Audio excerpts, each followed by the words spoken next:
الله أكبر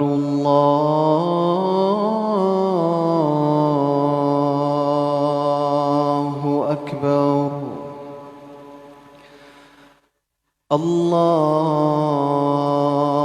الله أكبر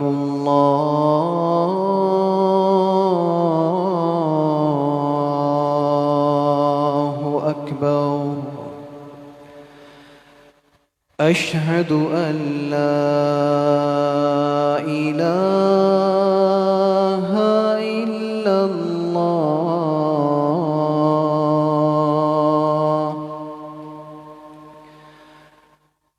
أشهد أن لا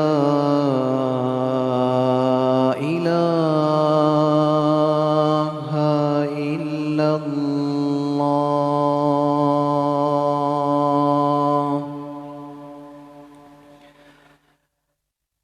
أشهد أن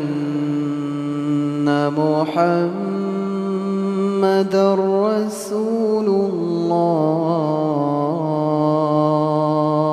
الله أشهد أن محمدًا رسول الله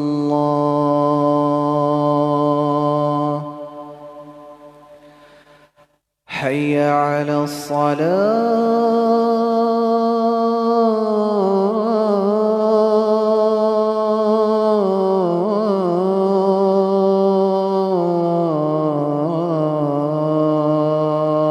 الصلاة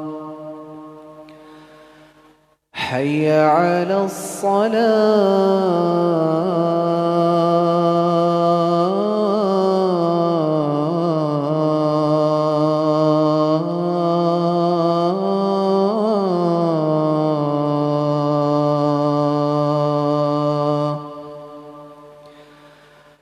حي على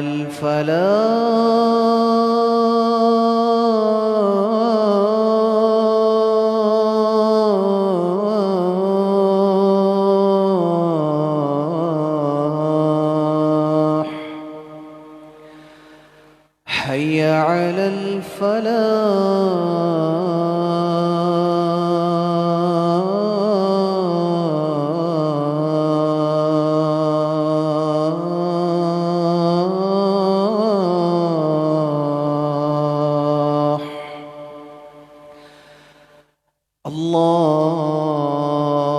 الله أكبر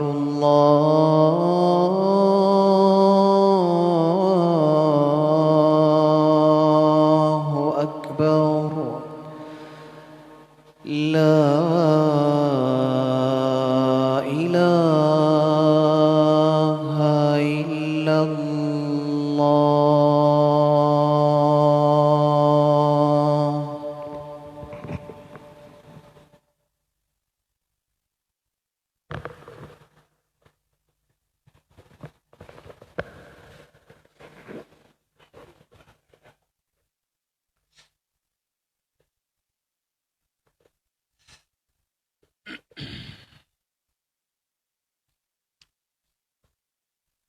بسم الله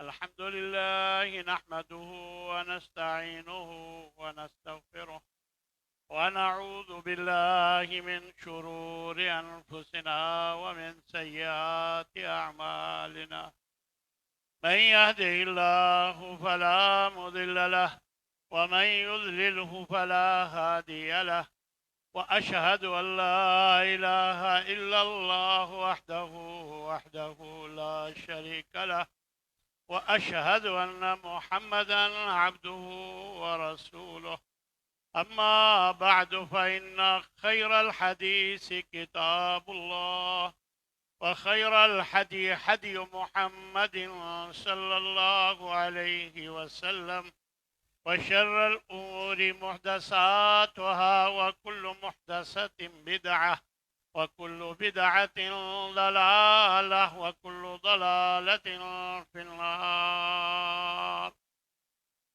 أعوذ بالله من الشيطان الرجيم بسم الله الرحمن الرحيم محمد رسول الله والذين معه أشداء على الكفار رحماء بينهم تراهم ركعا سجدا يبتغون فضلا من الله ورضوانا سب تعریفیں اس ذات کے لیے ہیں جو ہم سب کا خالق اور مالک ہے. وہی سب کا حاجت روا مشکل کشا ہے، وہی سب کی بگڑی بنانے والا ہے، وہی رزق میں فراخی کرتا ہے اور وہی رزق میں تنگی کرتا ہے. وہی مختار کل ہے، وہی عالم الغیب ہے، غرضے کے ہر چیز کا وہی مالک ہے.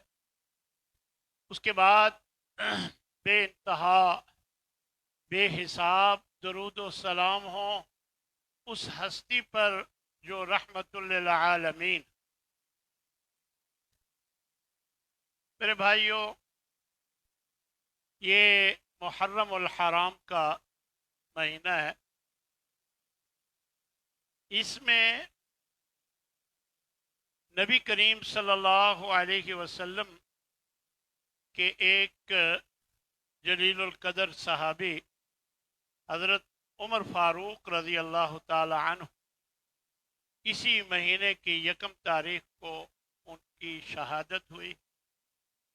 تو آج انشاءاللہ انہی کے مناقب، ان کی شان، ان کے فضائل آپ کے سامنے رکھنے کی کوشش کروں گا. یہ آیہ مبارکہ جو ابھی میں نے آپ کے سامنے تلاوت کی ہے، اس میں اللہ تبارک و تعالی نے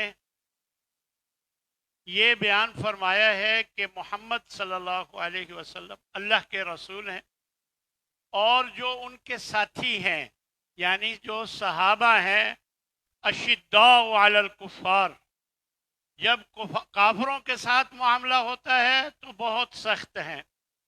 رحماء بینہم، جب آپس میں ان کا کوئی معاملہ ہوتا ہے تو بہت رحم دل ہے. تراہم رکعن، یہ اللہ تبارک و تعالی اپنے نبی کے ساتھیوں کا ذکر فرما رہا ہے کہ تراہم رکعن سجدا یبتغون فضلا من اللہ ورضوانا.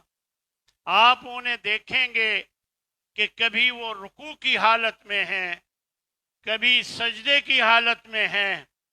وہ ہر وقت اللہ کا فضل تلاش کرتے ہیں اور اللہ کی خوشنودی تلاش کرتے ہیں.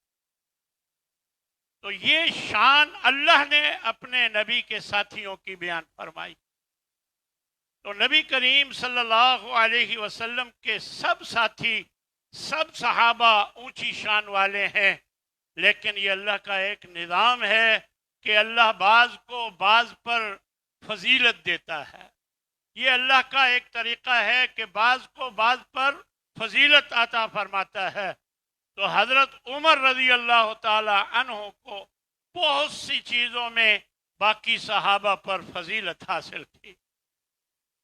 یہ وہ واحد صحابی ہیں جن کے اسلام لانے کے بارے میں نبی صلی اللہ علیہ وسلم نے غلاف کعبہ کو پکڑ کر دعا فرمائی تھی اور فرمایا کہ اللہم اعز الاسلام باحب الرجلین، اے اللہ ان دو لوگوں میں سے، دو آدمیوں میں سے ایک آدمی جو تجھے زیادہ پسند ہے، اے اللہ اس سے اسلام کو عزت عطا فرما. بے ابی جہل او بے عمر ابن الخطاب، ایک ابو جہل اور ایک عمر بن خطاب. یہ تو نبی صلی اللہ علیہ وسلم کی دعا ہے. پھر یہ راوی ہیں حضرت ابن عمر، عبداللہ بن عمر رضی اللہ تعالیٰ عنہ. وہ فرماتے ہیں کہ آپ صلی اللہ علیہ وسلم کی ہمیشہ یہ خواہش ہوتی تھی کہ حضرت اب عمر رضی اللہ تعالیٰ عنہ کو اللہ اسلام کی دولت سے نواز دے. پھر معلوم ہوا کہ حضرت عمر رضی اللہ تعالی عنہ مراد رسول ہیں، یعنی رسول اللہ صلی اللہ علیہ وسلم کی دعا کے نتیجے میں اللہ نے انہیں مسلمان کیا۔ پھر آپ صلی اللہ علیہ وسلم کی طرف سے حضرت عمر رضی اللہ تعالی عنہ کو علم کا اعزاز ملا۔ ایک روایت میں نبی صلی اللہ علیہ وسلم فرماتے ہیں کہ میں سویا ہوا تھا، خواب میں میرے پاس ایک دودھ کا پیالہ لایا گیا، فشربت منہ، میں نے اس سے پیا، حتی انی لأری الری یحری فی اظفاری، فرمایا کہ میں نے یہ محسوس کیا کہ میرے جسم میں تازگی آ گئی ہے، یہاں تک کہ میرے ناخنوں تک تازگی پہنچ گئی ہے۔ میں نے وہ پیا، ثم اعطیت فضلی عمر بن الخطاب، جو بچا ہوا دودھ تھا پیالے میں وہ میں نے عمر بن خطاب رضی اللہ تعالی عنہ کو دے دیا کہ وہ پی لیں۔ یہ بات صحابہ میں نبی صلی اللہ علیہ وسلم نے یہ بیان فرمائی، خواب کی بات۔ قالو، تو صحابہ فرمانے لگے، فما اولتہ یا رسول اللہ، اے اللہ کے رسول پھر آپ نے اس کی تعبیر کیا سمجھی ہے یا کیا فرمائی ہے؟ تو آپ نے فرمایا العلم، اس سے مراد علم ہے۔ تو گویا یہ نبی صلی اللہ علیہ وسلم سے حضرت عمر رضی اللہ تعالی عنہ کو علم کا اعزاز اللہ کی طرف سے دیا گیا۔ اسی طرح جب حضرت عمر رضی اللہ تعالی عنہ مسلمان ہوئے تو حضرت ابن عباس، جب ابن عباس کہا جائے تو حضرت عباس کے بہت سے بیٹے ہیں، لیکن ان سے مراد حضرت عبداللہ بن عباس رضی اللہ تعالی عنہ ہوتے ہیں۔ تو حضرت عبداللہ بن عباس سے یہ روایت ہے کہ آپ صلی اللہ علیہ وسلم فرماتے ہیں اتانی جبریل، میرے پاس جبریل آئے، فقال، مجھے آ کر انہوں نے خبر دی، بتایا قد استبشر اہل السماء باسلام عمر، کہ عمر رضی اللہ تعالی عنہ کے اسلام لانے پر پورے آسمانوں کے جو فرشتے ہیں سب خوشیاں منا رہے ہیں۔ یعنی کتنا بڑا اعزاز ہے حضرت عمر رضی اللہ تعالی عنہ کے لیے کہ وہ اسلام تو دوسرے صحابہ بھی لائے اور ان کا بڑا اونچا مقام ہے، لیکن حضرت عمر رضی اللہ تعالی عنہ کے اسلام لانے پر اللہ کے ارد گرد آسمانوں پر جو فرشتے ہیں انہوں نے بھی خوشیاں منائی۔ پھر حضرت عبداللہ بن مسعود رضی اللہ تعالی عنہ فرماتے ہیں کہ ما زلنا اعزتا منذ اسلم عمر، جب سے حضرت عمر مسلمان ہوئے ہم عزت والے ہو گئے، یعنی اسلام عزت والا ہو گیا، مسلمانوں کو عزت مل گئی۔ کان اسلامہ فتحا، حضرت عمر رضی اللہ تعالی عنہ کا اسلام لانا فتح بن گیا۔ وکانت ہجرتہ نصرا، اور حضرت عمر رضی اللہ تعالی عنہ کا ہجرت کرنا مدد بن گیا۔ وکانت امارتہ رحمتا، اور آپ کا امیر المومنین بننا رحمت بن گیا مسلمانوں کے لیے۔ فرمایا لقد رأیتنا لا نستطیع، یہ حضرت عبداللہ بن مسعود فرما رہے ہیں کہ لا نستطیع، صورتحال ایسی تھی کہ ہم ان نصلی بالبیت، ہم نماز نہیں پڑھ سکتے تھے گھروں میں بھی، یہاں تک کہ حتی اسلم عمر، یہاں تک کہ حضرت عمر اسلام لائے، یعنی گھروں میں بھی مشکل نماز پڑھی جا سکتی تھی، اور جب حضرت عمر اسلام لائے تو پھر ہم برملا نماز پڑھنے لگ گئے۔ یعنی گویا حضرت عمر رضی اللہ تعالی عنہ کے اسلام لانے سے پورے مسلمانوں کو عزت ملی اور ان کو ایک طرح سے فتح نصیب۔ پھر ایک روایت میں آتا ہے کہ نبی صلی اللہ علیہ وسلم نے حضرت عمر کو دیکھا کہ ان پر سفید لباس ہے، سفید رنگ کا چوغا پہنا ہوا ہے۔ فقال لہو، تو آپ کو دیکھ کر بڑا اچھا لگا، تو آپ نے ان سے مخاطب ہو کر فرمایا، حضرت عمر رضی اللہ تعالی عنہ سے، البس جدیدن، نئے کپڑے پہن، وعیش حمیدن، اور دنیا میں ایسا بن کر رہ کہ لوگ تیری تعریفیں کریں، ومت شہیدن، اور تجھے موت آئے تو شہادت کی موت آئے۔ یہ تین دعائیں کہ لوگوں کے نظروں میں تیری عزت ہو، اچھا لباس تجھے اللہ نصیب کرے، لوگوں کی نظروں میں تیری عزت ہو، تعریفیں کریں لوگ، اور مت شہیدن، تجھے موت آئے تو شہادت کی موت آئے۔ تو میرے بھائیوں، یہ بڑے اعزاز کی بات ہے کہ نبی صلی اللہ علیہ وسلم حضرت عمر رضی اللہ تعالی عنہ کے لیے اتنی فضیلت بیان فرما رہے ہیں کہ ان کی یہ صفات بیان کی جا رہی ہیں کہ اللہ تبارک و تعالی ان کو یہ اعزاز عطا فرمائے۔ پھر حضرت عمر رضی اللہ تعالی عنہ فرماتے ہیں کہ ایک مرتبہ مجلس لگی ہوئی تھی، نبی صلی اللہ علیہ وسلم بھی موجود تھے، میں دیر سے آیا، میں سب سے پیچھے آ کر بیٹھ گیا۔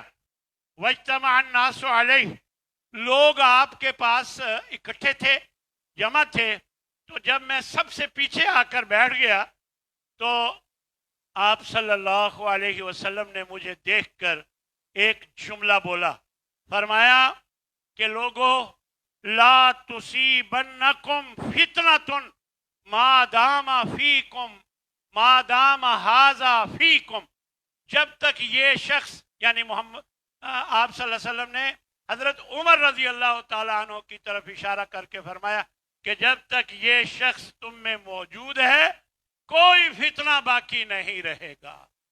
تو گویا حضرت عمر رضی اللہ تعالی عنہ فتنوں کو ختم کرنے والے، فتنوں اور فساد کو ختم کرنے والے تھے، قاطع فتن تھے۔ تو نبی کریم صلی اللہ علیہ وسلم نے ایک مرتبہ حضرت عمر رضی اللہ تعالی عنہ کے سینے پر ہاتھ مارا، اور 3 مرتبہ جب وہ اسلام لائے، جب وہ مسلمان ہوئے، تو آپ صلی اللہ علیہ وسلم نے حضرت عمر رضی اللہ تعالی عنہ کے سینے پر 3 مرتبہ ہاتھ مار کر فرمایا، اللہم اخرج ما فی صدر عمر من غل، اے اللہ جتنا بھی کینہ بغض عمر کے سینے میں ہے اسے نکال دے، اور وَأَبْدِلْهُ ایماناً، اس کینے اور بغض کو ایمان سے بدل دے۔ ان کے اندر پہلے بھی ایمان تھا، لیکن اس کینے اور بغض کے بارے میں نبی صلی اللہ علیہ وسلم نے دعا فرمائی کہ اگر ہے تو اسے بھی ایمان سے بدل دے۔ میرے بھائیوں، یہ اعزاز صرف حضرت عمر رضی اللہ تعالی عنہ کا ہے کہ اللہ کے نبی نے ان کے لیے یہ دعا فرمائی۔ اور پھر نبی صلی اللہ علیہ وسلم نے ایک موقع پر یہ بھی فرما دیا کہ لو کان بعدی نبی، اگر میرے بعد کوئی نبی آنا ہوتا، ہے نہیں، نہ آ سکتا ہے، لیکن اگر میرے بعد کوئی نبی آنا ہوتا تو یقیناً وہ عمر بن خطاب ہوتے۔ تو یہ کتنی بڑی بات ہے۔ دراصل اس کی وجہ یہ تھی کہ جو نبیوں کی صفات، وصف ہوتا ہے، وہ نبی صلی اللہ علیہ وسلم کو حضرت عمر کے اندر نظر آ رہا تھا، اس وجہ سے آپ نے فرمایا، وگرنہ یہ بات تو پکی ہے کہ آپ کے بعد کوئی نبی نہیں آنا تھا، لیکن یہ ان کی اعزاز کی بات ہے، ان کی عظمت کی بات ہے کہ آپ صلی اللہ علیہ وسلم نے اتنی بڑی بات بیان فرمائی کہ اگر کوئی نبی آنا ہوتا تو عمر کو اللہ تبارک و تعالی نبوت دیتے، یعنی نبوت والی صفات ان کے اندر موجود تھی، لیکن کیونکہ ایسا ہو نہیں سکتا، آپ صلی اللہ علیہ وسلم کے بعد کوئی نبی آنا نہیں، لا نبی بعدی، تو اس لیے ایسا نہیں ہوگا۔ لیکن اگر ہوتا تو نبی اللہ تبارک و تعالی حضرت عمر کو بناتے۔ تو یہ ایک بہت بڑے اعزاز کی بات ہے۔ آپ اندازہ لگائیں کہ جب کبھی حضرت عمر رضی اللہ تعالی عنہ سفر پہ جاتے تو نبی صلی اللہ علیہ وسلم کے پاس آتے، بتاتے کہ یا رسول اللہ دعا کیجئے، میں سفر پہ جا رہا ہوں۔ ملاقات کرنے آتے سفر پر نکلنے سے پہلے، تو آپ صلی اللہ علیہ وسلم انہیں فرماتے یا اخی اشرکنا فی صالح دعائک فلا تنسنا، اور فرماتے کہ اے میرے بھائی ہمیں بھی اپنی اچھی دعاؤں میں یاد رکھنا، ہمیں بھول نہ جانا۔ حضرت عمر سے نبی صلی اللہ علیہ وسلم فرماتے، یعنی کتنی اعزاز کی بات ہے کہ نبی صلی اللہ علیہ وسلم حضرت عمر سے یہ فرمایا کرتے تھے۔ میرے بھائیو، اس میں کوئی شک نہیں کہ تمام صحابہ کا مقام بہت اونچا ہے، سب صحابہ کا مقام بہت اونچا ہے، لیکن اللہ نے بعض کو بعض پر فضیلت دی ہے۔ نبی صلی اللہ علیہ وسلم سے پوچھا گیا کہ یا رسول اللہ آپ کو سب سے زیادہ محبت کس سے ہے؟ آپ نے فرمایا حضرت عائشہ سے۔ نہیں، مردوں میں سے کس کو ہے؟ آپ نے فرمایا حضرت ابو بکر صدیق رضی اللہ تعالی عنہ، رضی اللہ تعالی عنہا اور رضی اللہ تعالی عنہ، اور پھر فرمایا پھر فرمایا حضرت عمر رضی اللہ تعالیٰ عنہ کا نام لیا کہ عمر رضی اللہ تعالیٰ عنہ۔ تو اس طرح آپ صلی اللہ علیہ وسلم سب سے زیادہ محبت اپنے ان دو صحابہ سے کیا کرتے تھے، جن کے بارے میں ہمارے ہاں کچھ لوگ بہت غلط قسم کی باتیں کر دیتے ہیں۔ انہیں کوئی شرم حیا نہیں آتی کہ اللہ کے نبی نے یہ دعائیں کی ہیں، یہ باتیں ان کے بارے میں فرمائی ہیں، اور ہم کیا کر رہے ہیں۔ اللہ تبارک و تعالی ایسے دوستوں کو، ایسے بھائیوں کو اللہ تبارک و تعالی ہدایت دے اور انہیں سیدھے راستے پر لائے۔ حضرت ام سلمہ رضی اللہ تعالی عنہا وہ فرماتی ہیں کہ ایک موقع پر نبی صلی اللہ علیہ وسلم نے فرمایا کہ آسمان میں دو فرشتے ہیں، ایک سختی سے حکم دیتا ہے، وآخر یأمر باللین، دوسرا نرمی سے حکم دیتا ہے، وکل مصیب، دونوں ہی ٹھیک ہیں، جبریل و میکائیل۔ تو یہ بات بیان فرمانے کے بعد آپ نے فرمایا نبی یعنی دو نبی اللہ تبارک و تعالیٰ کے ہیں، جن احدہما یأمر باللین، ان دونوں میں سے ایک بہت نرمی سے بات کرتا ہے، حکم دیتا ہے، والآخر بشدہ، اور دوسرا جو ہے وہ سختی سے بات کرتا ہے، وکل مصیب، دونوں ہی ٹھیک ہیں۔ اور فرمایا ابراہیم و نوح علیہ السلام۔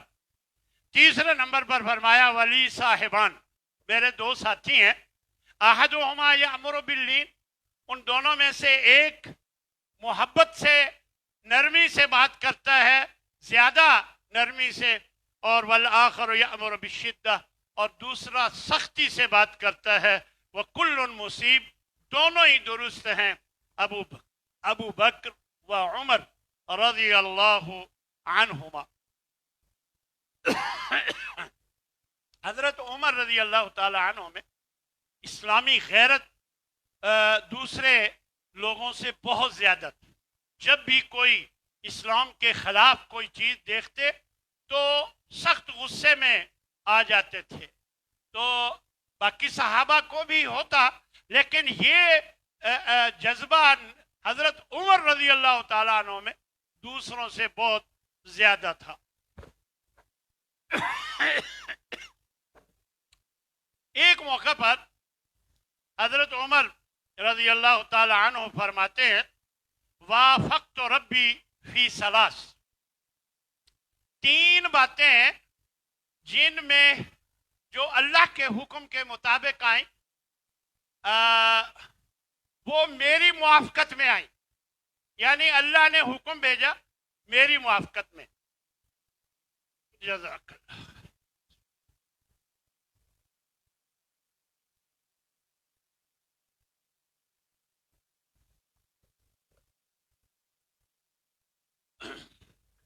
جزاک آپ صلی اللہ علیہ وسلم یہ فرما رہے، حضرت عمر بن خطاب رضی اللہ تعالی عنہ فرما رہے ہیں کہ تین چیزوں میں میرے رب نے میری موافقت فرمائی۔ فرمایا قلت یا رسول اللہ، میں نے ایک مرتبہ اللہ کے رسول سے عرض کی یا رسول اللہ لو اتخذت من مقام ابراہیم مصلی، اگر آپ مقام ابراہیم کو مصلی یعنی نماز کی باقاعدہ جگہ بنا لیں تو کتنا ہی اچھا ہو۔ یہ بات میں نے کی، اللہ نے آیت بھیج دی واتخذوا من مقام ابراہیم مصلی، کہ مقام ابراہیم کو نماز کی جگہ بنا لیں۔ اسی طرح فرمایا کہ میں نے اللہ کے رسول سے یہ عرض کی یدخل علیک البر والفاجر، کہ اے اللہ کے رسول کبھی آپ کے پاس کوئی اچھے لوگ ہوتے ہیں اور بعض کچھ لوگ ایسے بھی ہوتے ہیں جن کی نیتیں اتنی اچھی نہیں ہوتی، گناہ گار اور نیک ہر قسم کے لوگ آپ کے پاس آتے ہیں۔ کیا ہی اچھا ہو کہ آپ امہات المومنین کو حکم دیں کہ یحتجبنا، کہ وہ پردہ کیا کریں۔ ابھی پردے کا حکم نازل نہیں ہوا تھا۔ حضرت عمر فرما رہے ہیں غیرت میں کہ یا رسول اللہ جب آپ کے گھر لوگ آتے ہیں، کوئی اچھا ہوتا ہے کوئی برا ہوتا ہے کوئی کیسا ہوتا ہے، تو یہ پردہ انہوں نے نہیں کیا ہوتا گھر کی امہات المومنین نے، خواتین نے، تو کیا ہی اچھا ہو کہ آپ ان کو پردے کا حکم دیں۔ فنزلت آیت الحجاب، اللہ نے حجاب کی آیت اتاری کہ مومن عورتوں سے کہہ دو کہ وہ پردہ کیا۔ اسی طرح ایک موقع پر نبی صلی اللہ علیہ وسلم کی تمام بیویاں اکٹھی ہوئیں اور آپ صلی اللہ علیہ وسلم سے مختلف مطالبے کرنے لگیں، مقابلہ کرنے لگیں اور مختلف مطالبے کیے، اور نبی صلی اللہ علیہ وسلم بہت پریشان ہوئے۔ تو میں نے عرض کی، میں نے ان خواتین سے کہا، کیونکہ ایک ان کی اپنی بیٹی بھی تھی، ان میں ایک بیٹی بھی شامل تھی، فقلت لہن، میں نے ان سے کہا عسیٰ ربہ، ہو سکتا ہے کہ اس کا رب یعنی نبی صلی اللہ علیہ وسلم کا رب ان طلقکن، اگر وہ تمہیں طلاق دے دے، ان یبدلہ ازواجا خیرا منکن، کہ وہ تم سے بہتر بیویاں اللہ ان کو عطا کر دے۔ تم نخرے کر رہی ہو، تم یہ باتیں بنا رہی ہو سکتا ہے اللہ کے رسول تمہیں طلاق دیں اور تم سے بہتر بیویاں اللہ انہیں عطا فرما دے۔ لو جی، فنزلت الآیہ، انہی الفاظ میں اللہ نے آیات اتار۔ کیسی فضیلت ہے حضرت عمر رضی اللہ تعالی عنہ، یہ وہ بات ہے جو بنی بنائی نہیں ہے۔ ہمارے یہ دوسرے بھائی جو ہیں نا، بناوٹی باتیں کر کر کے لوگوں کو مختلف غلط باتیں بتاتے ہیں، بناوٹی باتیں کر کر، یہ تو وہ باتیں ہیں جو حقیقت پر مبنی ہے، صحیح احادیث سے ثابت ہے۔ میرے بھائیوں، حضرت عمر رضی اللہ تعالی عنہ کا بہت اونچا مقام، بہت اونچا مقام، یعنی صحابہ میں دو صحابی ہیں، حضرت ابو بکر صدیق رضی اللہ تعالی عنہ اور حضرت عمر رضی اللہ تعالی عنہ، جن کا مقام سب صحابہ سے اونچا ہے۔ یہ اللہ کی دی ہوئی فضیلت ہے، باقی سب صحابہ فضیلت والے ہیں، سب صحابہ جنتی ہیں، سب صحابہ کا مقام بہت اونچا ہے، لیکن یہ دو صحابہ ان سب سے زیادہ اونچے مرتبے کے مالک ہیں۔ ایک موقع پر نبی صلی اللہ علیہ وسلم نے فرمایا لا یؤمن احدکم حتی اکون احب الیہ من والدہ، حتی اکون احب الیہ من والدہ وولدہ والناس اجمعین،